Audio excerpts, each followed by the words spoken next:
నమస్తే, నేను Naresh. Welcome to సంద్ర బిగ్ టాక్. సార్వత్రిక ఎన్నికలు ముగియడంతో ఇప్పుడు అన్ని రాజకీయ పార్టీలు గెలుపోటముల కారణాలపై ఫోకస్ పెడుతున్నాయి. తెలంగాణలో మునపటి కన్నా బలం పెరిగిన జాతీయ స్థాయిలో అనూహ్యంగా సీట్ల సంఖ్య తగ్గడం కమలనాథులను కలవరపెడుతుంది. సొంతంగా కేంద్రంలో ప్రభుత్వం ఏర్పాటు చేసే బలం లేకపోవడంతో వచ్చే 5 ఏళ్లు కూటమి సర్కారుకు మోడీ నేతృత్వం వహించాల్సి ఉంటుంది. అసలు ఇలాంటి పరిస్థితి రావడానికి దారితీసిన కారణాలేంటన్న దానిపై బీజేపీ సమీక్షలు నిర్వహిస్తోంది. ఇక గతంలో కన్నా భారీగా పుంజుకున్న కాంగ్రెస్ పార్టీ కనీసం కూటమిగానైనా ప్రభుత్వాన్ని ఏర్పాటు చేసే అవకాశాన్ని సాధించలేకపోయింది. ఎన్నో ప్రయత్నాలు చేసి చివరి మెట్టుపై బోల్తా పడటంపై హస్తం పార్టీ ఫోకస్ చేసింది. ఇక పుట్టిపెరిగిన గడ్డపై ఈ ఎన్నికల్లో ఒక్కటంటే ఒక్క సీటు గెలవలేకపోవడంపై బీఆర్ఎస్ తీవ్ర అంతర్మదనం చెందుతోంది. ప్రజలు పార్టీని ఇంతగా ఎందుకు తిరస్కరించారని గులాబీ నేతలు సమీక్షించుకుంటున్నారు. ఇంతకీ ఎవరి సమీక్షల్లో ఏమి తేలనుంది? ఈ ఎన్నికల్లో పార్టీల గెలుపోటములను ప్రభావితం చేసిన పరిస్థితులేంటి? ఇవి అంశాలపై ఇవాల్టి బిగ్ టాక్లో చర్చిద్దాం.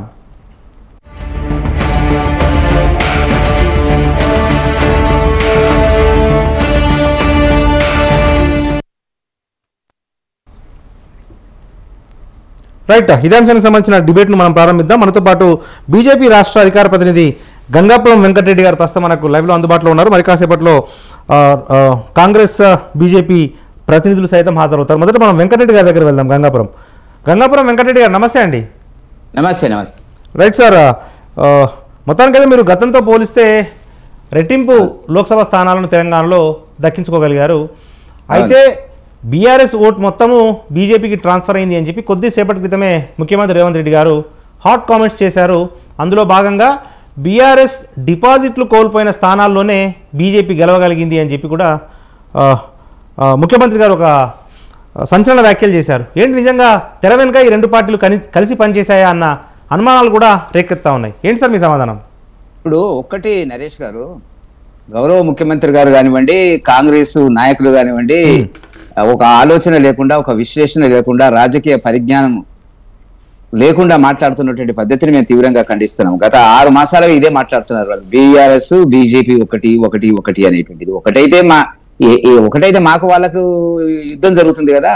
మేము అప్పుడేమో కవిత అరెస్ట్ కాకముందేమో దర్యాప్తు సంస్థలు చేస్తే కవిత అరెస్టు మాకు సంబంధం లేదు, పార్టీకి సంబంధం లేదు. కేంద్ర ప్రభుత్వం ఇండిపెండెంట్ ఆర్గనైజేషన్స్ ఈడీ కానీ, సిబిఐ కానీ, ఇతరత్ర కానీ అవి ఆనాడు చేయలేదు. అవి చేయనప్పుడు ఏమన్నారు, మీరు ఎందుకు చేయడం లేదు, అండర్స్టాండింగ్ ఉంది అని మాట్లాడినారు. కానీ వాళ్ళు అట్లా అండర్స్టాండింగ్ కాదు కదా వాళ్ళు ఉన్నటువంటిది.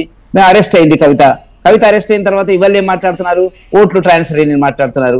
ఓట్లు ట్రాన్స్ఫర్ కావడానికి ఏమన్నా ప్రజలు ఏమన్నా పిచ్చివాళ్ళానండి? ప్రజలు ఏ కాలంలో, ఏ పరిస్థితుల్లో, ఏ పార్టీకి ఎందుకు ఓటేస్తారనేటువంటిది ప్రజాస్వామ్యంలో, పార్లమెంటరీ వ్యవస్థలో ప్రజలకు ఉండేటువంటి స్వేచ్ఛ, అంబేద్కర్ గారు ఇచ్చినటువంటి రాజ్యాంగంలో మొదటి ప్రాథమిక హక్కు ఓటు హక్కు.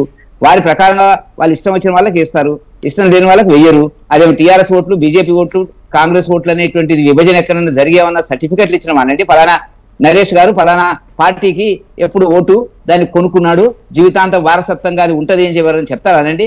వాళ్ళకి చేతగాక ప్రజలు మా వైపు వచ్చినారు. ఇవల్ల బీఆర్ఎస్ పార్టీ అంతమవుతున్నటువంటి పరిస్థితి లోపల బెటర్ కాంగ్రెసా బీజేపీ అనేటువంటి ఆలోచనకు వచ్చినప్పుడు తప్పకుండా మా వైపు చూసిన సందర్భం మనకు కనపడుతున్నటువంటిది. దాంట్లో ఏమి సందేహం లేదు. ఉదాహరణకు మీరు చూసుకోండి, అసెంబ్లీ ఎన్నికల్లో మాకు 14% ఓట్లు వచ్చినాయి, ఇప్పుడు 35% ఓట్లు వచ్చినాయి. వాళ్ళకి కాంగ్రెస్ వాళ్ళకి అసెంబ్లీ ఎన్నికల్లో 39% ఓట్లు వచ్చినాయి. 1% పెరిగింది, 1% పెరిగింది, 40. వాళ్ళు ఆలోచించుకోవాలి, 1% వాళ్ళకు పెరిగితే మాకు 21% ఓట్లు పెరిగింది అన్న ఒక భవిష్యత్తు ఎట్లా అంటే ఏ పార్టీకైనా కూడా నరేష్ గారు మీరు చూస్తుంటారు 21% ఓట్లు పెరుగుదల అనేటువంటిది ప్రజల్లో వచ్చినటువంటి ఒక ప్రకంపనలు మోడీ గారి పాలన పట్ల, మోడీ గారి నాయకత్వం పట్ల, దేశంలో జరిగిన అభివృద్ధి పట్ల, ఇవాళ అంతర్జాతీయంగా మనకు వస్తున్నటువంటి కీర్తి ప్రతిష్టలు, అన్ని రంగాలలో సమతుల్యాన్ని, సామాజిక వర్గాలను ముందుకు తీసుకుపోతున్నటువంటి సందర్భం లోపల మోడీ గారిని వల్ల ప్రజలు ఎంచుకున్నారు. దానికి వాళ్ళు బాధపడితే ఎట్లయితుందండి? వాళ్ళకి రాహుల్ గాంధీ గారిని ఒప్పుకోకపోవచ్చు. వాళ్ళకి వచ్చిన ఓట్లే సీట్లు ఏంటండి? 99 సీట్లు. 99 సీట్లు మాకు వచ్చినవి ఏంటండి? 240-44 సీట్లు ఇండిపెండెంట్ గా మాకు భారతీయ జనతా పార్టీకి వచ్చింది. సుమారుగా మా దాంట్లో 1/3 ఇంత అంతో కొంత తేడా ఉన్నటువంటి పరిస్థితి లోపల వాళ్ళకి వచ్చింది. ఇవన్నీ చేతగాని పనులు వాళ్ళు చేసి ఇవాళ ఏం మాట్లాడుతున్నారు? ఒకటి అంటే ఏమిటండి? కేసీఆర్ చేతుల్లోనే ఉంటుందండి. కేసీఆర్ ఏమన్నా పార్టీని మనం అనుకుందాం రాజకీయంగా ఆలోచించినట్టయితే తన పార్టీని తానే అంతం చేసుకుంటాడండి. డిపాజిట్ లేనటువంటి పరిస్థితి. అవును, మీకు అసలు నాయకులే లేరు. మీ నాయకులు మా నాయకులకు పోల్చుకోండి. రాష్ట్ర వ్యాప్తంగా మేము ఎప్పుడూ మొదలే ప్రకటించినాము, అన్ని పార్టీల కంటే ముందు మేము 10 మంది సభ్యులను ప్రకటించడము, కార్యాచరణకు వెళ్ళము. ఓట్లను అడిగేటువంటి కార్యక్రమం లోపల ప్రజలను మేము కలవడం మొదలు పెట్టాము. మీకు రేపు ఎల్లుండి అన్న వరకు కూడా ఖమ్మం సీటు మీరు సెటిల్ చేసుకోలేకపోయినరు. మాట చెప్తున్నా, మీకు పెట్టినటువంటి అభ్యర్థులు ఎవరండి? మీరు ఎవరికైనా గుర్తా? మీ జిల్లాలో గుర్తా? సరే, ఏదో ఖమ్మంలో నల్గొండలో కొంత మీకు అనుకూలంగా ఉంది కాబట్టి మీరు గెలిస్తే గెలిచి ఉండొచ్చు. కాబట్టి ప్రజలు ఇవల్ల దేశం మొత్తం మోదీ వైపు చూస్తున్నది, తెలంగాణ ముఖ్యంగా చూస్తున్నటువంటి పరిస్థితుల వల్ల మాకు 8 సీట్లు వచ్చినాయి. మీకు ఏం సీట్లు వచ్చినాయి? 65 సీట్లు మీరు అసెంబ్లీలో గెలిస్తే మన 6 నెలల కింద ఇలా 8 సీట్లు తీసుకున్నారు. మేము 8 సీట్లు అసెంబ్లీలో గెలిస్తే 8 సీట్లు పార్లమెంట్కి మేము గెలుచుకున్నాము. ఆ తేడాన్ని ఎందుకు వచ్చిందని ఆలోచించండి. మాకు చాలా జిల్లాల లోపల, ఉదాహరణకి ఆదిలాబాద్ లో 4 సీట్లు, మా 4 సీట్లు గెలిచాము మేము. మరి ఇక్కడ నిజామాబాద్కి వచ్చినప్పుడు 2 సీట్లు గెలిచినాము. హైదరాబాద్ లో సీటు.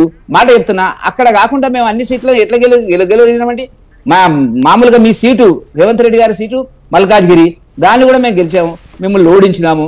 మల్కాజ్గిరి కాకుండా రేవంత్ రెడ్డి గారి ప్రస్తుత కొడంగల్ సీటు ఏదైతే మహబూబ్నగర్లో వస్తుందో, అంటే పిసిసి అధ్యక్షుడు మరియు ఆ ముఖ్యమంత్రి గారి సీట్లను మేము గెలిచిన తర్వాత కూడా వాళ్ళు ఆలోచించుకోవాలా. అదే కోమటిరెడ్డి వెంకటరెడ్డి ఫ్యామిలీ నల్లగొండ జిల్లాలో ఉత్తమ్ కుమార్ రెడ్డి ఫ్యామిలీ బ్రహ్మాండంగా గెలిపించుకున్నారు వాళ్ళు. కాబట్టి వాళ్ళ ఓటు వేసిండ్రు, వీళ్ళ ఓటు వేసిండ్రు, లేకుంటే మేమే గెలుస్తుంటే మీ అనేటువంటి పద్ధతి లోపల ఏవైతే మాట్లాడుతున్నారో అర్థరహితమైనటువంటి మాటలు ఎంతకాలం మాట్లాడతారండి వాళ్ళు? అట్లా ప్రజలను అవమానించకండి. ప్రజల ఓటుకు విలువ ఉంది. ప్రజలను గొర్రెల్లాగా మీరు విమర్శించకండి. వాళ్ళు చెప్తే ఓటేసినారు, వీళ్ళు చెప్తే ఓటేసినారు అంటే అర్థమేంది? ప్రజలను అవమానించడం నరేష్ గారు. కాబట్టి నేను రిక్వెస్ట్ చేసేది ఒకటంటే, కాంగ్రెస్ నాయకులు అవన్నీ తప్పులను మీరు సరిదిద్దుకోండి, ప్రజల్లోకి వెళ్ళండి, మీరు సీట్లు తెచ్చుకోండి, మీరు ఓట్లు తెచ్చుకోండి. ప్రజాస్వామ్యంలో ఎవరైనా ఓట్లు తెచ్చుకోవచ్చు, ఎవరైనా సీట్లు తెచ్చుకోవచ్చు, కాదనం. కాకపోతే ఏంటంటే వాళ్ళు చెప్తే ఓట్లు వేసిండ్రు అంటే ఏమన్నట్టు? కేసీఆర్ చెప్తే ప్రజలు ఓట్లు వేసిండ్రు అంటే కేసీఆర్ ప్రజలు అమ్ముడు పోయినరు అంటే ప్రజాస్వామ్యంలో ప్రజలు అమ్ముడుపోతారు అనేటువంటి దాన్ని వాళ్ళు చెప్పడానికి ప్రయత్నం చేస్తున్నారు. మీకు చేతగాక మీ 2 సీట్లు మీ కారణం చెప్పుకోవాలా? గౌరవ ముఖ్యమంత్రి గారు మల్కాజ్గిరిలో ఓడిపోయినాడు, ఇక్కడ కొడంగల్ మాకు మహబూబ్నగర్లో 1 సీటు ఉందండి ఎమ్మెల్యే, మేము ఎట్లా గెలిచినామండి? కాబట్టి ప్రజల తీర్పు ముందు ఎవరైనా చిరసావహించవలసిందే. అది గుర్తుపెట్టుకుంటే చాలా సమస్యలకు పరిష్కారం దొరుకుతుందని చెప్పి నేను భావిస్తున్నాను నరేష్ గారు. Right okay. మనతో పాటు బీఆర్ఎస్ రాష్ట్ర నాయకులు బచ్చు శ్రీనివాస్ గారు ఉన్నారు. బచ్చు శ్రీనివాస్ గారు నమస్తే అండి.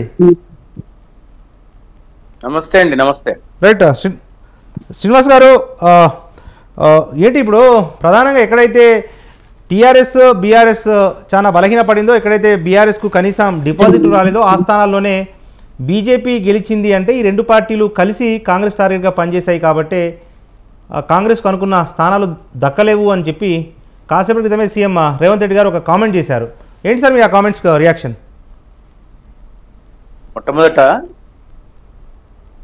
స్వతంత్ర వీక్షకులకు, మీకు అక్కడ ఉన్నటువంటి పెద్దలందరికీ నమస్కారం. దాంతోపాటు దేశవ్యాప్తంగా, తెలంగాణ వ్యాప్తంగా, దేశవ్యాప్తంగా వివిధ రాజకీయ పార్టీల నుంచి పార్లమెంటు ఎన్నికల్లో గెలిచిన విజేతలందరూ కూడా శుభాకాంక్షలు, అభినందనలు. నాకు ఒకటి అర్థం కాని సమస్య ఏంటంటే, మా కాంగ్రెస్ పార్టీలో కార్యకర్త స్థాయి నుంచి ముఖ్యమంత్రి వరకు ఒక పద్యం పాడుతున్నారు, ఒక పాట పాడుతున్నారు. బీఆర్ఎస్ పార్టీ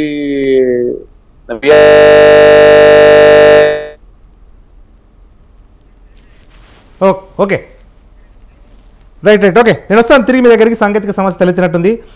బచ్రీన్ గారు, అయితే కొన్ని నియోజకవర్గాల్లో ఎక్కడైతే బీఆర్ఎస్కు అత్యల్పంగా ఓట్లు వచ్చాయో ఆ స్థానాల్లో బీజేపీ గెలవగలిగింది అంటే దానికి కారణం బీఆర్ఎస్ అన్నట్టుగా కాంగ్రెస్ నేతలు కొన్ని లెక్కలు, ఓట్లు, పర్సెంటేజ్ చూపిస్తా ఉన్నారు కదా. అసలేని మాటలు నాకు వద్దు, కానీ నేను ఒక మాట చెప్తాను మీకు. గతంలో మనం పోయిన 2019 ఎన్నికలల్లా 88 సీట్లు గెలిచింది. అవును, 88 సీట్లు గెలిచినటువంటి బీఆర్ఎస్ పార్టీ పార్లమెంటు ఎన్నికలకు రాగానే 2014లో 11 గెలిస్తే 2014లో మనం గెలిచిన అసెంబ్లీ సీట్లు 63. అవును, 11 సీట్లు ఎంపీ గెలిచినాము. మొన్న 14లో 9 సీట్లు గెలిచినాం. మరి అంతగానం వచ్చినప్పుడు ఈ రోజు రేషియో కాంగ్రెస్ పార్టీ శాసనసభలో గెలిచినటువంటి దానికి డివైడెడ్ బై 7 చేసుకోండి, 9 సీట్లు రావాలి. మరి 9 వచ్చినాయా?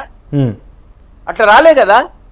అసలు పోయినసారి 2019 ఎన్నికలల్లా అసలు బీజేపీ ఆనవాళ్ళు లేని పరిస్థితి కదా తెలంగాణలో. అవును, అనూహ్యంగా ఆదిలాబాద్ గెలిచింది, అందరు పరిచయం అయ్యారు కదా. అట్లాంటి పరిస్థితులల్లా బీజేపీ గెలుపుకు బీఆర్ఎస్ ట్రాన్స్ఫర్ అయింది, కాంగ్రెస్ ఓటమికి బీఆర్ఎస్ సహకరించలేదు. అంటే బీఆర్ఎస్ తనకు తానుగా ఓట్లు వేసుకోకుండా వేరే పార్టీకి సహకరించి తను గెలవకుండా ఉండేటువంటి ప్రయత్నం చేస్తుందా? ఇది అసంబద్ధమైనటువంటి అసహేతుకమైనటువంటి వ్యాఖ్యలు కదా. ముఖ్యమంత్రి స్థాయిలో ఉండి ఆయన ఇట్లాంటి పెద్ద మనిషి ఈ వ్యాఖ్యలు చేస్తే ఎంతవరకు సబబు?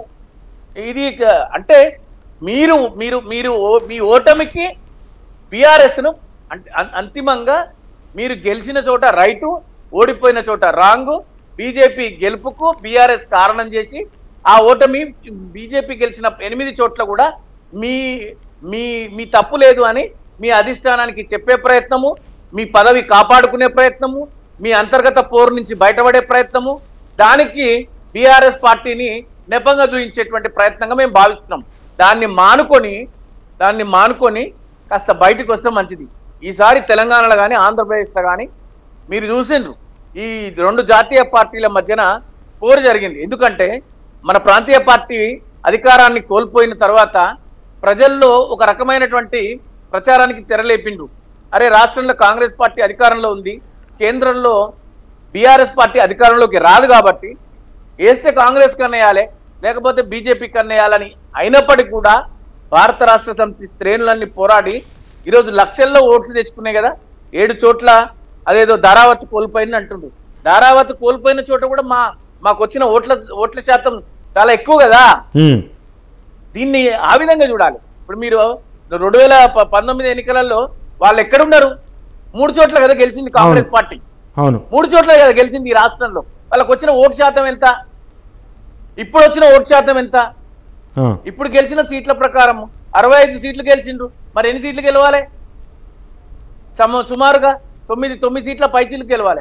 అదే అంటే వాళ్ళు ఇంకా దాన్ని ప్రజలు లేకపోతే విశ్లేషకులు ఆ విధంగా విశ్లేషించకూడదని చెప్పి భారతీయ జనతా పార్టీకి బీఆర్ఎస్ సహకరించింది, లేకపోతే బీజేపీ గెలవదు. బీజేపీ ఎందుకు గెలవదు? మరి బీజేపీ ఓడిన చోట ఎవరు కారణం? బీజేపీ చేవెళ్లలో ఓడిపోయింది, చేవెళ్లలో కాంగ్రెస్ ఓడిపోయింది, బీజేపీ గెలిచింది. లేదా మీరు గెలిచిన చోట బీజేపీ ఓడిపోయింది. అక్కడ ఎవరు కారణం? మీ గెలుపుకి ఎవరు కారణం? మీ గెలుపుకు మీరు కారణం, బీజేపీ గెలుపుకు బీఆర్ఎస్ కారణమా? మాటల్లో అంటే ఏ విధమైనటువంటి పొంతన లేని వ్యాఖ్యలు అంటూ నేను పొద్దుటి నుంచి చూస్తున్నా. ఇప్పటికి 4 ఛానల్లో విన్నాను. కాంగ్రెస్ పార్టీ వాళ్ళు అందరూ ఇదే పదంతో వస్తున్నారు. అదే అంటే వాళ్ళ బాస్ మాట్లాడండి అని. ఏమండి, మీరు గెలిచిండ్రు, సంతోషం, సంపూర్ణంగా మేము అభినందిస్తున్నాం, శుభాకాంక్షలు తెలియజేస్తున్నాం. మంచి గొప్ప పరిపాలన అందించండి. మీ పదవి పోకుండా మీరు ఎక్స్పెక్ట్ చేసిన నెంబర్తో గెలిచిండ్రు, అయిపోయా. ఇంకా మీకు లొల్లి లేదు, రేపటి నుంచి పంచాయతీ లేదు. పక్కోళ్ళు లేచి నేను ముఖ్యమంత్రి అయితే అనకుండా అంతవరకు మిమ్మల్ని మీరు కాపాడుకోగలిగిండ్రు. Then it is okay, you continue. మీరు మీద కొనసాగించండి. దానికి భారత రాష్ట్ర సమితి సహకరించింది, ఇంకా భారత రాష్ట్ర సమితి ఉండదు. ఏం మాటలు ఇవన్నీ? అసలు 6 నెలలు వెనక్కి పోతే 3 నెలల మీ పాలన, 6 నెలలు వెనక్కి 9 నెలల క్రితం చూస్తే కాంగ్రెస్ పార్టీ ఈ రాష్ట్రంలో పరిస్థితి ఏంది? కర్ణాటక గెలవక ముందు లీడర్ లేడు, క్యాడర్ లేదు, కార్యకర్తలు ఎక్కడ పడితే అక్కడ చెల్లా చెదురుగా ఉన్న కార్యకర్తలను సమీకరించుకోలేని పరిస్థితుల్లో కాంగ్రెస్ పార్టీ ఉండే కదా. అట్లాంటి పరిస్థితి నుంచి తెలంగాణలో కాంగ్రెస్ అధికారంలోకి వచ్చింది. దేశంలో అనూహ్యంగా 99కు నెంబర్ పెరిగినట్టుంది, 40 సీట్లు పుంజుకున్నారు. తప్పు రాజకీయాలలో ధర్మంతో మాట్లాడాలి. మనమే రాజే అధర్మం మాట్లాడితే ఎట్లా? ఎదా రాజే తదా ప్రజ అయిపోతుంది కదా. ఇట్లాంటి మాటలు మాట్లాడి ప్రజలకు తప్పుడు సందేశాలని, తప్పుడు సంకేతాలను ఇవ్వద్దని కోరుకుంటున్నాను. Right, okay. మనతో పాటు కల్వ సుజాత గారు ఉన్నారు, కాంగ్రెస్ పార్టీ అధికార ప్రతినిధి. సుజాత గారు నమస్తే అండి. నమస్తే. రైట్, ఏంటి సుజాత గారు, గెలిపేమో కాంగ్రెస్ ఖాతాలో వేసుకుంటున్నారు, అంటే గెలిచిన 8 స్థానాలు కాంగ్రెస్ ఖాతాలో వేసుకుంటున్నారు. మీరు ఓడిన చోట మాత్రం ఆ ఓటమిని బీఆర్ఎస్ ఖాతాలో వేసే ప్రయత్నం కాంగ్రెస్ పార్టీ చేస్తోంది అనేది ఒక విమర్శ కాంగ్రెస్ పార్టీ మీద. ఏంటి మీ సమాధానం మరి?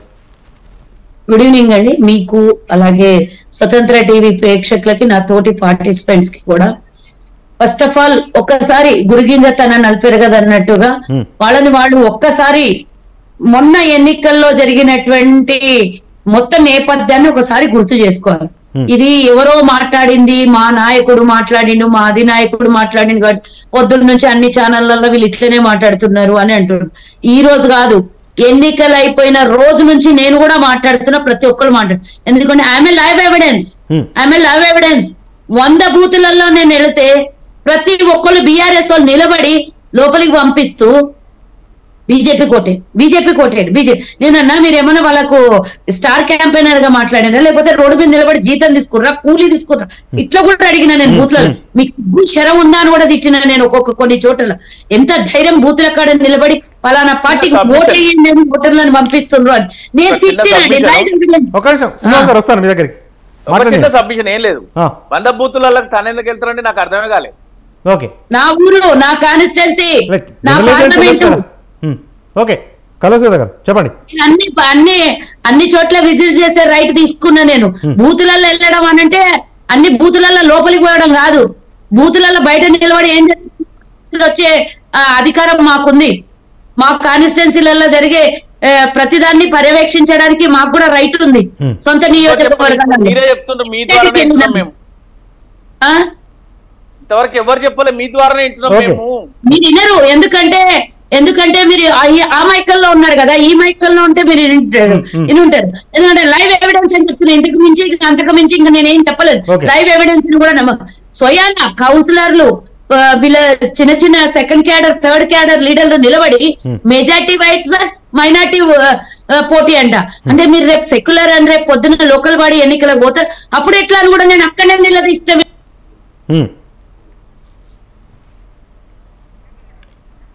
పొద్దున ఏం మొహం పెట్టుకొని అడుగుతారు.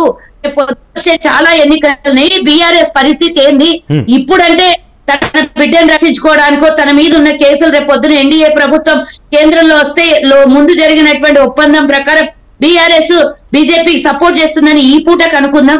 రేపు ఉనికిని కోల్పోతారా, మనుగడ లేకుండా అయిపోతుందా? ఏంటి మీ పరిస్థితి? నేను ఇప్పుడు నా నియోజకవర్గంలోనే రేపు నేను చెప్తాను, రేపు నేను చెప్తాను, బీజేపీలకు నిలబడి బీఆర్ఎస్ వాళ్ళు ఓట్లు వేయించిండ్రు. అంతేకాకుండా మైనార్టీ వర్సెస్ మెజార్టీ అని మాట్లాడిండ్రు. వీళ్ళు సెక్యులర్ భావజాలాలు ఉన్నోళ్ళ, లేకపోతే వీళ్ళు కూడా హిందూ భావజాలం ఎత్తుకున్నోళ్ళ? రేపు పొద్దున ఏ ఎన్నికల కన్నా మీరు వచ్చినప్పుడు నేనే ముందుండి ప్రచారం చేస్తా. మీకు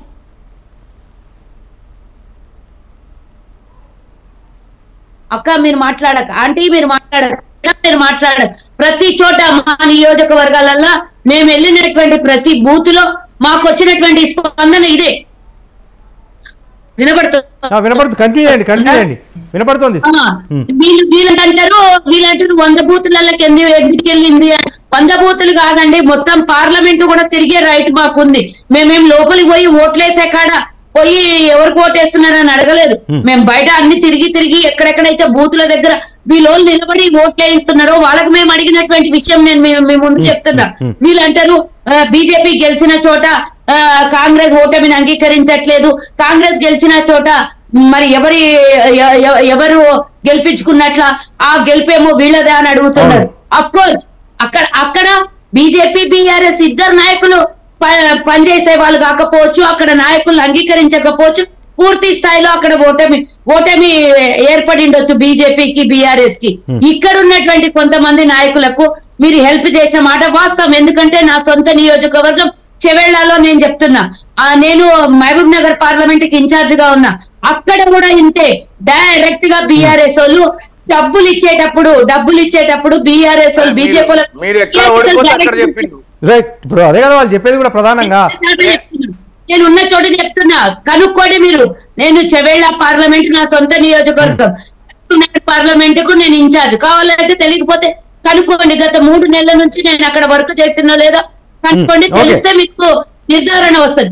నేను ఒకటి చెప్తున్నా, మహబూబ్ నగర్ పార్లమెంట్ లో నేను వెళ్ళినప్పుడు ప్రతి చోట చెప్పేది వీళ్ళు ఏంటంటే, మేము డబ్బులు ఇవ్వట్లేదు, బీజేపీ వాళ్ళ దగ్గర డబ్బులు తీసుకొని బీజేపీకి ఓటేయండి, మాకొద్దు ఓటేయొద్దని డైరెక్ట్ చెప్పినటువంటి విషయం. నేను నాకు చౌలారైనా, బెదిరించిన, తిట్టిన, అక్కడ కొన్ని చోట కొంతమంది గ్యాంగులుగా నిలబడితే ఎన్నో చోట నుంచి నేను పంపేయడం కూడా జరిగింది. ఇలా చేసినటువంటి వీళ్ళు మేము ఏపీయలేదు, మేము చెయ్యలేదు అని శుద్ధ పూసలు మాటలు చేతులు కట్టుకొని ఇంత డిసిప్లిన్ గా ప్రవర్తిస్తే మాత్రం అంగీకరిస్తారా ఎవరైనా?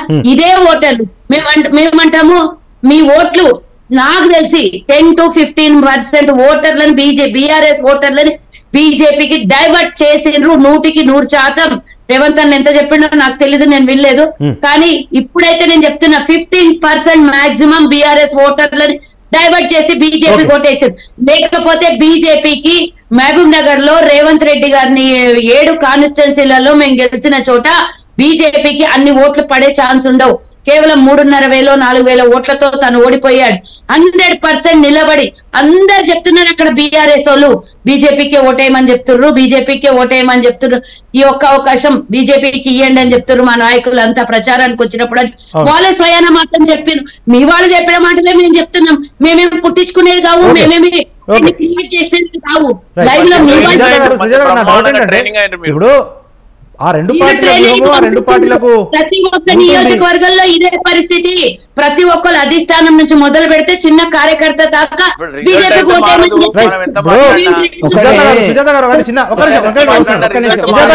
చిన్న డౌట్ అండి. లైవ్ ఎవిడెన్స్ ఇంకా కూడా మీరు ఇంకా ట్రైన్ అయినరు, బాగా నేర్చుకొని వచ్చిండ్రు అని అంటే మాకు ఎవరో ఒకరు చెప్తే నేర్చుకునే స్థితిలో లేదు.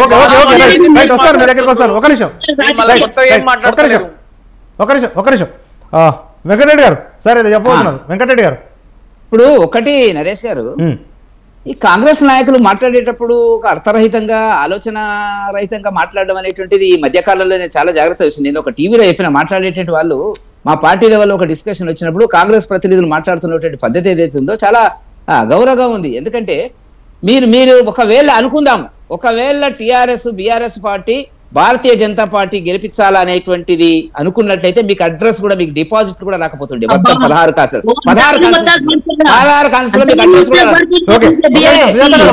అడ్రస్ కూడా రాదు. నేను అంటున్నది ఏంటంటే మీకు వాళ్ళకి తేడా ఏమున్నదండి? అసెంబ్లీ ఎన్నికల్లో కాంగ్రెస్ కు 39% ఓట్లు ఉంటే బీఆర్ఎస్ పార్టీకి 37, 1.5 ఏదో తేడా ఉన్నట్టుంది నరేష్ గారు. ఒకవేళ వాళ్ళు నిజంగానే కాంగ్రెస్ ను ఓడించాలా, రేవంత్ రెడ్డి గారిని ఓడించాలా, ముందుకు రాకుండా చేయాలా అనేటువంటిది ఒకవేళ బీఆర్ఎస్ పార్టీ ఖచ్చితంగా భావించి ఉన్నట్టయితే ముందు మాట్లాడి టోటల్ గా మాకు మళ్ళీ మా ఓట్లు మళ్ళీవి టోటల్ గా మళ్ళీనట్టయితే మీకు అసలు అడ్రస్ దొరకకపోయింది. మీరు ఈ సాకులు వెతుకుంటున్నారు. రేవంత్ రెడ్డి గారు ఏం చెప్పాలి హైకమాండ్ అనేటువంటి దాని కింద ఇరుక్కున్నాడు. అక్కడ నేను చెప్పిన కదా నల్గొండలో ఏమో వాళ్ళు గెలిపించుకున్నారు.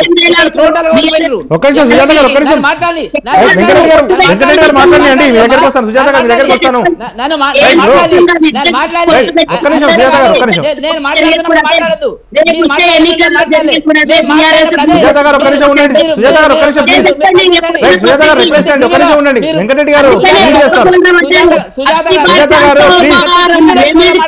ఏం అర్థం కావట్లేదండి ప్రజలకు కానీ నాకు కానీ.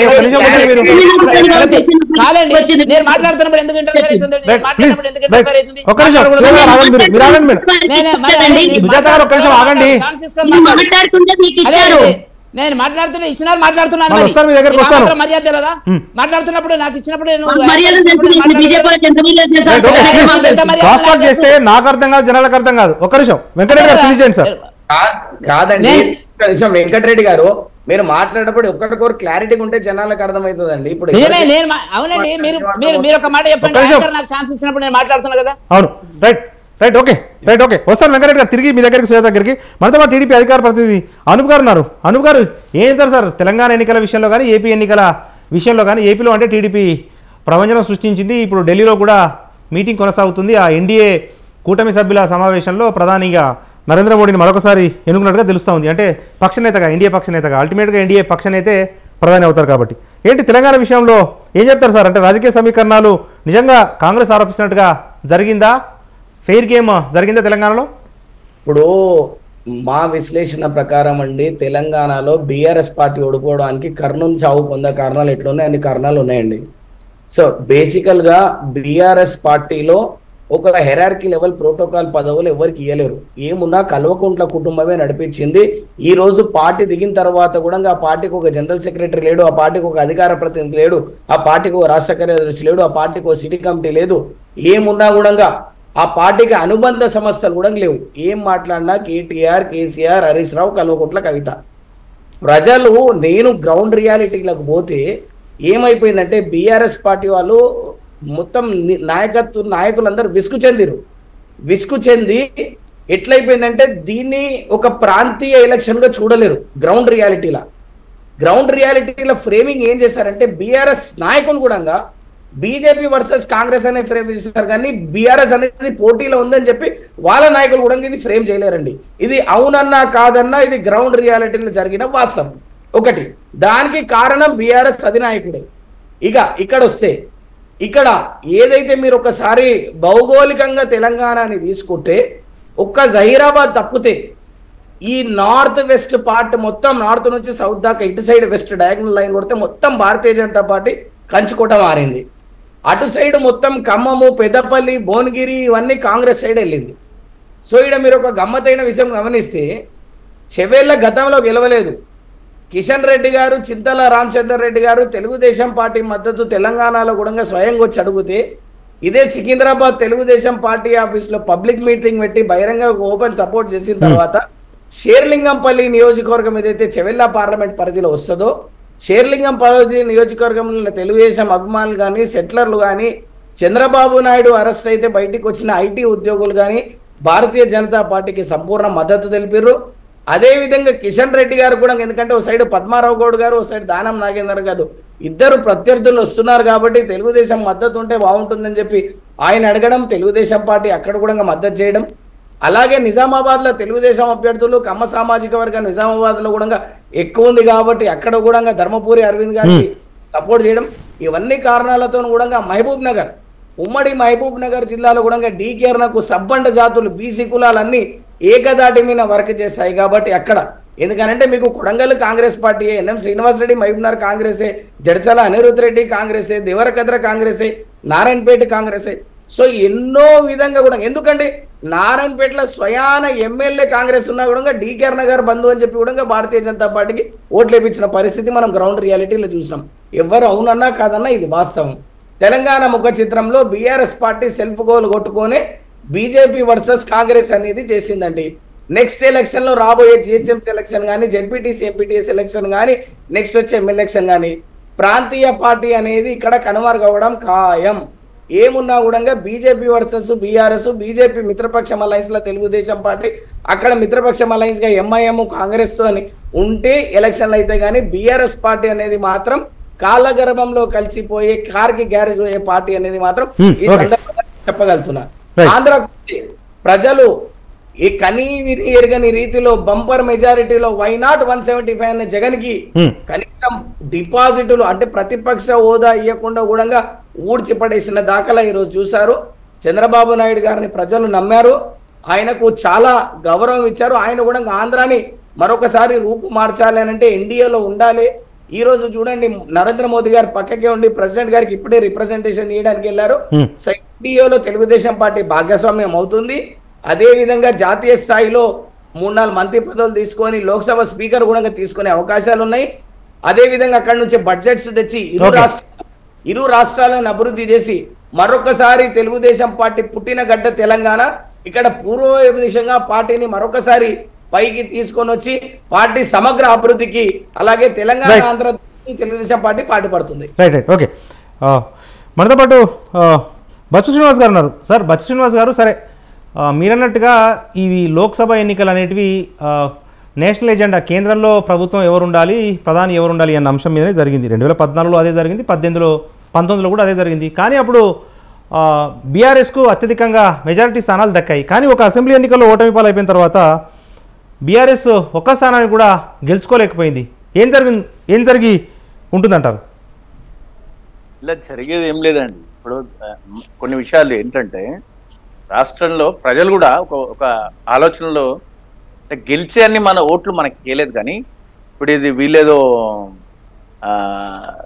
ధారావత్తు దక్కలేదు అని మాట్లాడుతున్న స్థానాల్లో కూడా 1,50,000, 2.5 లక్షలు ఈ స్థాయిలో మనకు ఓట్లు వచ్చినాయి.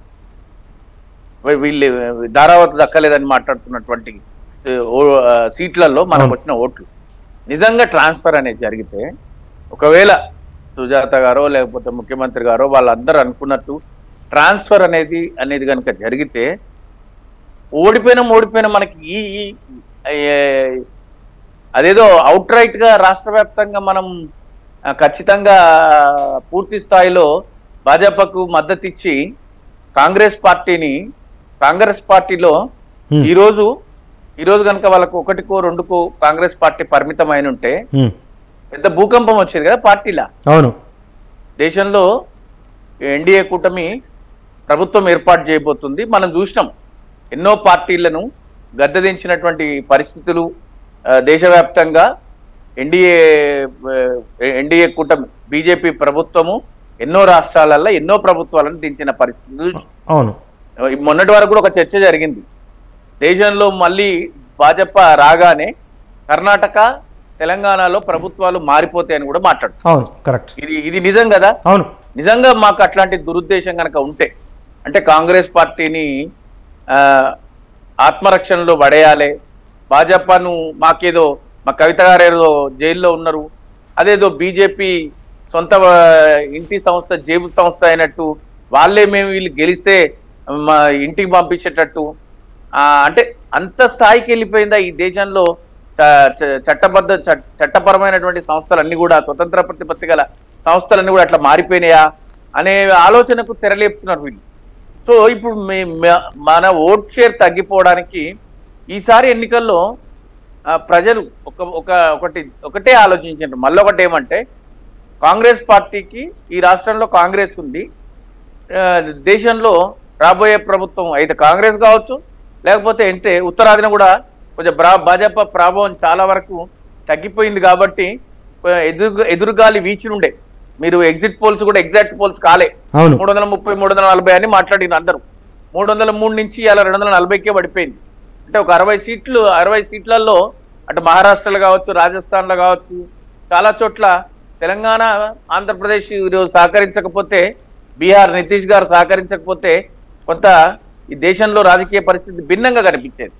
ఇట్లాంటి పరిస్థితుల్లో బీఆర్ఎస్ ఓట్లు సహకరించింది, లేకపోతే సీట్లు సహకరించింది. నిజంగా అదే మేము అనుకుంటే ఖచ్చితంగా కాంగ్రెస్ను ఒకటికో రెండుకో మేము పరిమితం చేస్తే ఈ రాష్ట్రంలో ఒక్కొక్కరు దింపాల్సిన అవసరమే లేదు. ఇంకొకరు మళ్ళీ ప్రత్యేకించి ప్రభుత్వాన్ని దింపడము, ప్రభుత్వంలో అంత కల్లోలాలు సృష్టించడానికి వాళ్ళ పార్టీలో ఉన్న పెద్దలు చాలు. ఎందుకంటే అది ఒక 10 మంది నాయకుల సమూహం, అంటే 10 గ్రూపులు పనిచేస్తాయి అలా కాంగ్రెస్ పార్టీలో.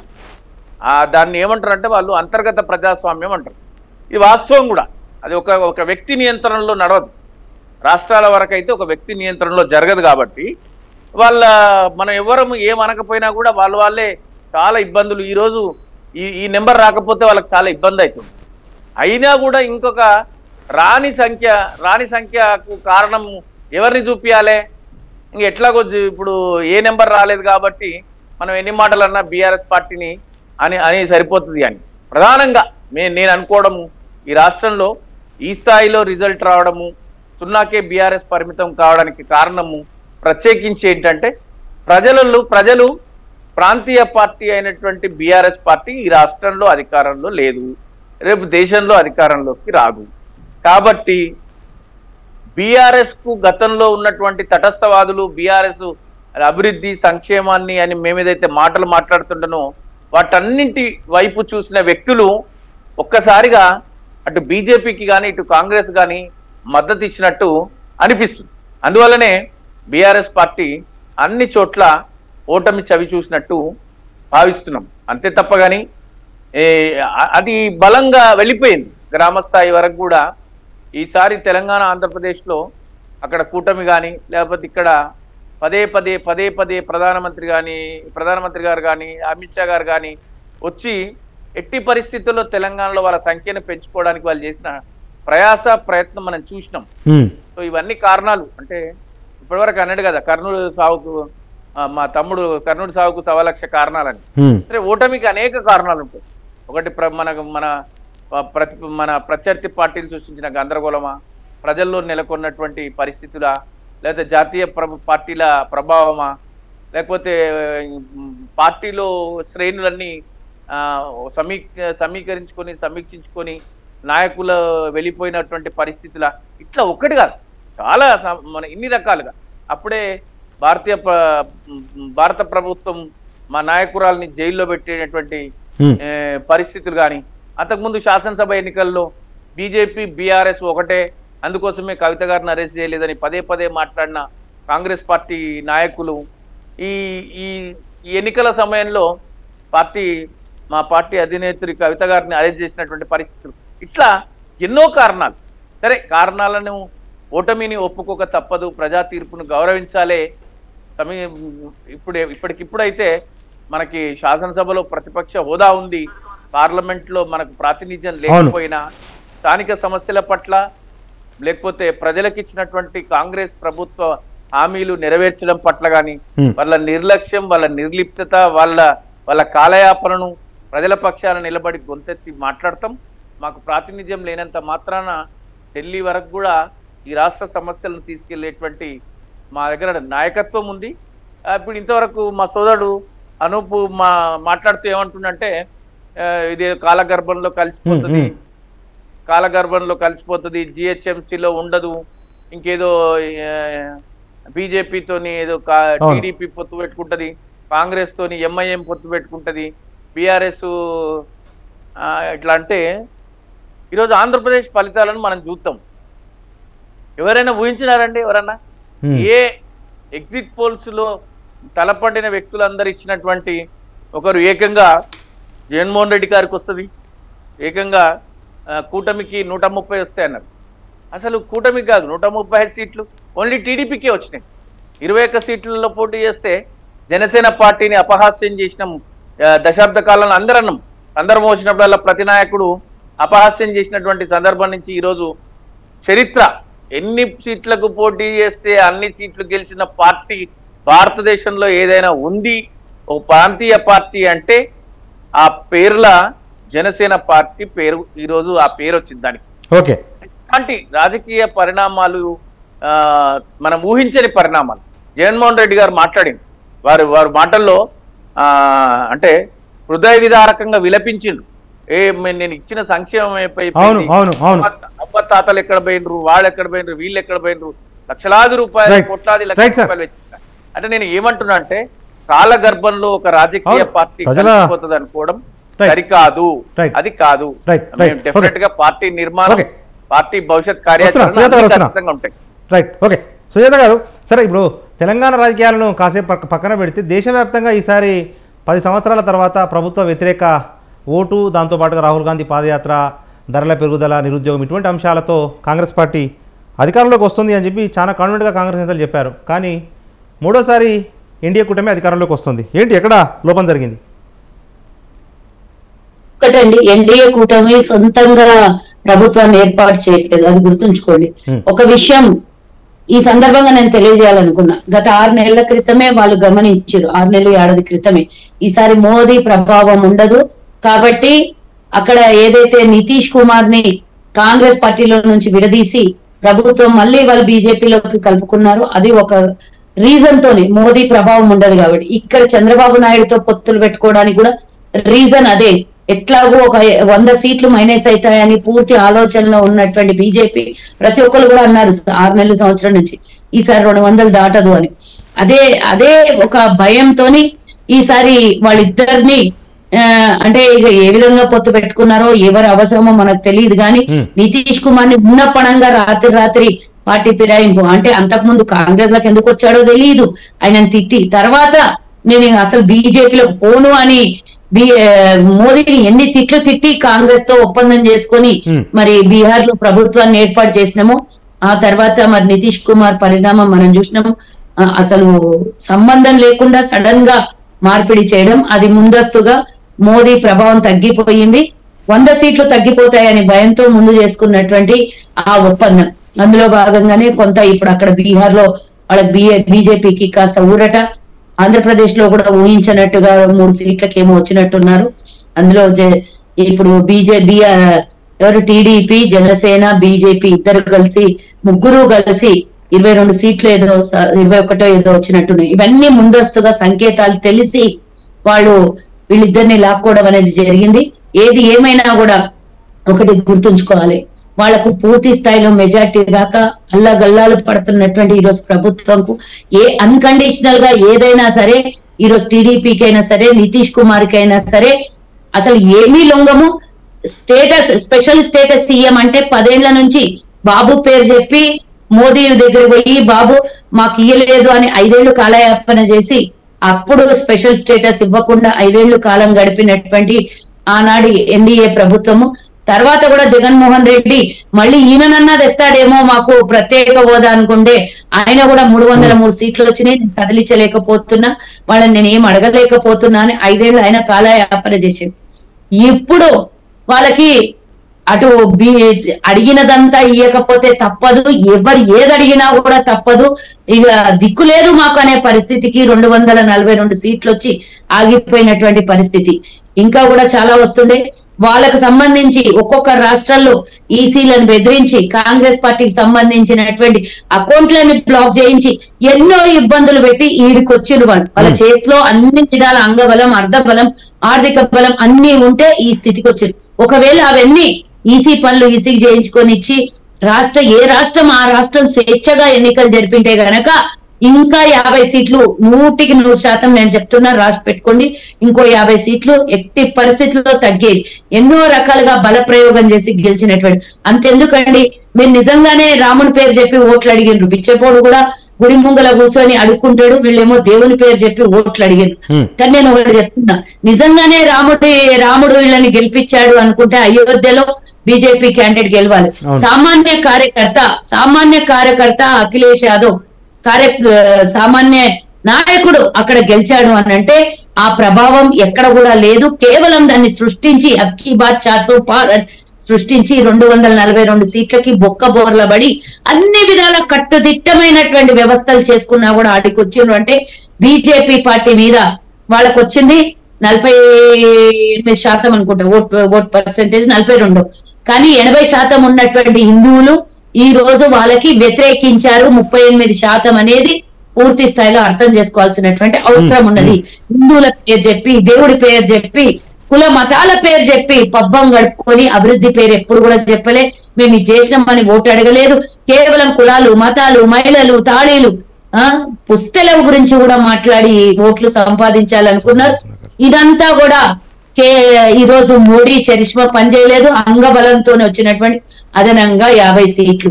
ఇంకో విషయం, ఇందాక బిఆర్ఎస్ నాయకుడు చెప్తున్నాడు మళ్ళీ మా మీద నెట్టుతున్నారు అంటే, నేను ఒకటి అన్నం ఉడికిందా అని గింజ మనం పిక్కి చూడము, ఒకే గింజతో ఉడికిందా లేదా అని చూస్తాము. అది వంట వచ్చినటువంటి నిపుణులకు తెలిసినటువంటి విషయము. మరి రఘునందన్ రావు ఒక్క స్టేట్మెంట్ ఇచ్చిండు, మాట్లాడినటువంటి వాయిస్ మీ దగ్గర ఉంటే మీరు చూడండి. ఈ రోజు నా గెలుపుకి కారణం హరీష్ రావు అని చెప్పిండా లేదా? సిద్దిపేటలో మైనస్ ఎట్లా వచ్చింది? 1,00,000 మెజార్టీ వచ్చేటటువంటి సిద్దిపేటలో ఎందుకు మైనస్ వచ్చింది? నా గెలుపుకు కారణం హరీష్ రావు అని ఎందుకు రఘునందన్ రావు ప్రకటించుకున్నాడు? ఒక్కసారి దీనికి చెప్పాల్సినటువంటి వివరణ ఉంది.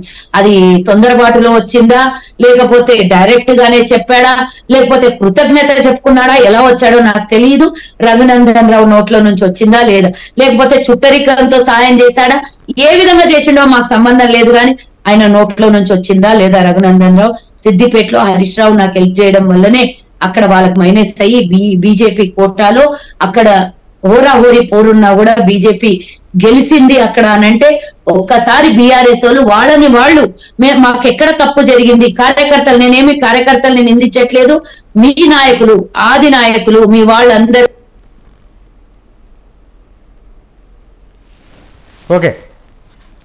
వాస్తవమా కాదా? ఇప్పుడు మీరు మొన్న 39 సీట్లను సంపాదించుకున్నారు.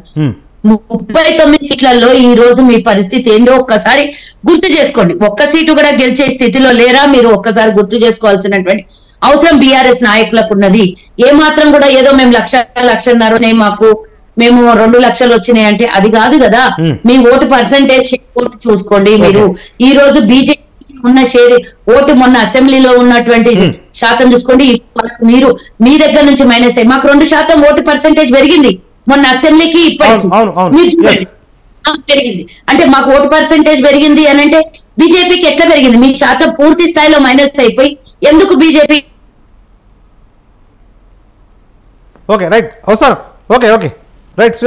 మాకు తగ్గ మాకు పెరిగింది షేర్ అయింది, బీఆర్ఎస్ షేర్ అయింది కదా. అది ఎందుకు షేర్ అయింది? కనీసం ఒక్క చోట కూడా మీ పూర్తి ప్రభావితం ఎందుకు చూపలేకపోయిండ్రు? మీరు ఈరోజు ప్రాతినిధ్యం వహిస్తున్న మెదక్ జిల్లా అంటే మీరు సిద్దిపేటలో మీరే గెలిచారు, అది గజ్వేల్లో మీరే గెలిచారు. గజ్వేల్లో మాకు మెజార్టీ వచ్చింది, అది చూడండి. దుబ్బాకలో మీరే గెలిచారు. మీరు గెలిచిన ప్రతి చోట మెదక్ పార్లమెంట్ లో అన్ని చోట్ల గెలిచిన చోట అంతా వాళ్లకు ప్లస్ అయింది. ఎందుకు అయింది అది? అసెంబ్లీలో హరీష్ రావు దగ్గర నుంచి ఆయనకి ఇచ్చినందుకే కదా ఈ రోజు మీకు మైనస్ అయ్యి బీజేపీ నేత గెలిచిండు. అది ఒక్కసారి మిమ్మల్ని మీరు ప్రశ్నించుకోండి జరిగిందా అని. రైట్. మనతో పాటు బీజేపీ రాష్ట్ర అధికార ప్రతినిధి గంగాపురం వెంకటరెడ్డి గారు ఉన్నారు. వెంకటరెడ్డి గారు, అంటే మనం చర్చించుకుంటూనే ఉన్నాము, కానీ ఇప్పటికి కూడా 2014-19 ఎన్నికల్లో మీకు పూర్తి స్థాయిలో బీజేపీకి మెజారిటీ ఉంది. అయినప్పటికీ కూటమిని కలుపుకొని ఎన్డీఏని కట్టి అధికారంలోకి వచ్చారు. కానీ ఈసారి కూటమి పక్షాల మద్దతు లేనిది బీజేపీ సొంతంగా ప్రభుత్వాన్ని ఏర్పాటు చేసే అవకాశాలు లేవు. దీంతో గతంలో ఉన్న దూకుడు ఇప్పుడు కనిపించదు మోడీలో కానీ బీజేపీలో కానీ అనేది ఒక విశ్లేషణ. ఏం చెప్తారు? ఇప్పుడు ఒకటి నరేష్ గారు, రఘునందన్ రావు గారు బీజేపీ మా హరీష్ రావు కారణము అనేటువంటి మాట మేడం నెగటివ్ తీసుకున్నట్టున్నది. మాకు కనపడ్డది. నేను ఉన్నా అక్కడ ప్రెస్ మాట్లాడినప్పుడు, స్టేజ్ మీద లేను కానీ నేను ఉన్నటువంటిది ప్రెస్ లో కూర్చుని నేను. దాని అర్థం ఏంటంటే హరీష్ రావు గారు చేసినటువంటి దాడి గత కొన్ని సంవత్సరాల నుంచి రఘునందన్ రావు గారి మీద బై ఎలక్షన్ నుంచి, దుబ్బాక బై ఎలక్షన్ నుంచి రఘునందన్ రావు గారు ఒక శత్రుత్వ ధోరణితో రఘునందన్ రావు మీద అటాక్ పెట్టడం జరుగుతుంది. కాబట్టి ఆ అటాకులన్నిటికీ ప్రజలు ఇచ్చిన సమాధానము ఆయన కారణము అని బహుశా చెప్పినాడు. కానీ ఏదో అండర్స్టాండింగ్ ఉంది అనేటువంటి దాంట్లోకి వెళ్ళి లాగడానికి ప్రయత్నం చేస్తే అది ఎవరు కూడా అంగీకరించినటువంటి పరిస్థితి. రెండవది, మీరు అడిగినటువంటి ప్రశ్న, ఇప్పుడు మాకు 292 సీట్లు అట్లా వచ్చినండి కూటమి. కూటమి అంటే అర్థమైంది నరేష్ గారు. కూటమి అంటే బీజేపీ ప్లస్ టీడీపీ ప్లస్ మిగతా నితీష్ కుమార్ ప్లస్ కలిపితే వాళ్ళది అంతే కదా. వాళ్ళ దాంట్లో 20 మంది ఉన్నారు, మా దాంట్లో 10 మంది, అట్లా మొత్తం మీద ఉన్నారు. కూటమి అంటే అర్థమైంది. ఆ కూటమికి పడేటువంటి ఓట్లు ఎవరికి పడ్డా కూడా కూటమి నాయకత్వం. మాకు 292 సీట్లు వచ్చినాయి. వాళ్ళకి ఏదో 232, 34 ఏదో సీట్లు వచ్చినాయి. మాకు వాళ్ళకి 59, 58 సీట్లు కరెక్ట్ లెక్కకపోతే మనం తేడా ఉంది. మాకు ప్రజలు అధికారం ఇచ్చిండ్రు. ఒక్క సీటు 272 కంటే ఏ ఒక్క సీటు కూడా పెరిగినా కూడా ఆ ప్రభుత్వానికి ఏర్పాటు చేసేటువంటి హక్కు అంబేద్కర్ రాజ్యాంగంలో మనకు రాసినటువంటి మాట వాస్తవం. దాన్ని అర్థం చేసుకోకుండా వాళ్ళు అక్కడ ఓటేసిండ్రు, వీళ్ళు ఇక్కడ ఓటేసిండ్రు, వాళ్ళు అక్కడ ఓటేస్తే మేము గెలుస్తుంటే టీఆర్ఎస్కి ఓటేయకుండా. ఇప్పుడు మేము అంటున్నది ఏంటి నరేష్ గారు అంటే, టీఆర్ఎస్కు మైనస్ అయినటువంటి 25, వాళ్ళకు 37% ఓట్లు ఉన్నటువంటిది ఇలా 16% సుమారుగా వచ్చింది, పాయింట్కి వచ్చింది. 21% అయింది. ఆ 21%లో మీకే 20%, 15% పడుంటాయి. మీ ఓట్లే మాకు పడుంటాయి. మీ పాలన మీద నమ్మకం లేకపోవచ్చు. 6 నెలల లోపల మీరు చేస్తున్నటువంటి నమ్మకం, విశ్వాసం అనేటువంటిది ప్రజలకు సన్నగిలింది. అన్ని సంతకాలు పెట్టిస్తాము, అన్ని ఇస్తాము, మహిళలకు సంబంధించినటువంటి అన్నారు, ఏవో 1-2 ఇచ్చినారు అంతే. వాటిని కూడా కరెక్ట్ గా ఇంప్లిమెంట్ అయింది. ఒక బస్సు ఫ్రీ తప్ప మిగతా ఏది కూడా ఇంతవరకు పెద్దగా లాంచ్ కాలే పూర్తిగా. సరే, దానికి టైం పడుతుండొచ్చు, అది వేరే సంగతి. ప్రజల్లో వెయిట్ చేసే పరిస్థితి లేదండి. రెండవది, మోదీ గారికి, దేశంలో మోదీ గారు ఉండాలని ప్రజలు కోరుకున్నారు. మీకు రాజ్యం ఇచ్చింది, ఇక్కడ అధికారం ఇచ్చిండ్రు రేవంత్ రెడ్డి గారికి, పాలించమన్నారు. అన్ని మీకే ఇస్తారండి. ప్రజలు అనుకుంటున్నారు ఎందుకు ఇవ్వాలా, రాష్ట్రాన్ని మీరు ఏలండి, దేశాన్ని మోదీ ఏలుతాడు అనుకోవాలి తప్ప మొత్తం మీకే ఇవ్వాలా, 2 ఇక్కడ అక్కడ ఓటేయాలని లేదు కదా. అది అర్థం చేసుకోకుండా మందికి రావద్దు. ఏంది, మీకు డబుల్ ఇంజన్ సర్కార్లు కావాలి అన్ని చోట్ల, ప్రభుత్వాన్ని ప్రభుత్వాలు కూల్చేసేటువంటిది కాంగ్రెస్ చరిత్ర మీకు పుట్టక ముందు నుంచి. నేను 69 నుంచి ఉద్యమంలో ఉన్నా, తెలంగాణ ఉద్యమంలో ఉన్నా. మీరు పుట్టక ముందు నుంచి కాంగ్రెస్ చేసినటువంటి అరాచకాలు ప్రభుత్వాలు ఆయారాం గయారాం అనేటువంటి దగ్గర, హర్యానా దగ్గర నుంచి ఉన్నదండి. చరిత్ర ఎందుకు మాట్లాడాలి ఇప్పుడు? ఆ చరిత్రను ఏదో మీరు ఇందిరాగాంధీ ఒక్కతో ఓడిపోతే మొత్తం ఎమర్జెన్సీ పెట్టేసింది, హైకోర్టును ఆర్డర్లను బేఖాతరు చేసి రాజ్యాంగ సవరణ చేసింది. ఇవన్నీ మాట్లాడాలా ఇవాళ మేము? మీరు ప్రజాస్వామ్య సూక్తులు చెప్తున్నారు, మీరు సూక్తులు మాట్లాడుతున్నారు. బ్లాంక్ పేపర్లు వచ్చినాయి, హిందూ లాంటి పేపర్ బ్లాంక్ వచ్చింది, మీరు ఎమర్జెన్సీ చేసినాడు. అరాచకాలు, మీ అరాచకాల గురించి మాట్లాడాలి. మీరు పుట్టిండారప్పుడు 69 డేట్ ఆఫ్ బర్త్ ఏందో నాకు తెలియదు, కానీ మీరు పుట్టిండారు, మీకు తెలియదు ఏం జరిగింది ఈ దేశంలో అనేటువంటిది. కాంగ్రెస్ అరాచకాలు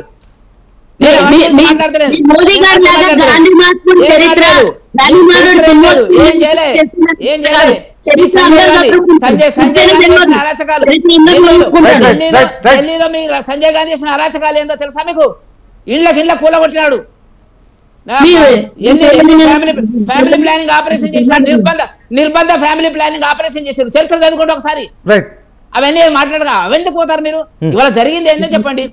మీకు ఆడలేక మధ్యలో ఓడింది అన్నట్టుగా మీరు మాట్లాడుతున్నారు. మీరు గెలవకపోవడానికి కారణము వాళ్ళు ఒకటైనరు, ఎవడొకటైతే ఏంటండి, అయినరా కాలేదా విషయం. ప్రజల యొక్క ఓటు మాకు వచ్చింది, పెరిగింది.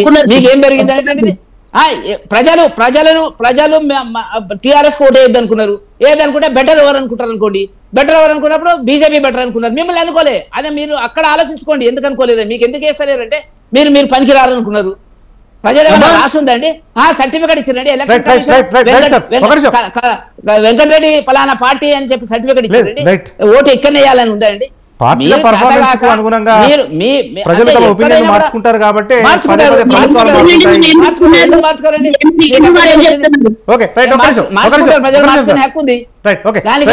మీరు ఓడిపోయి మీరు మాట్లాడుతున్నారు.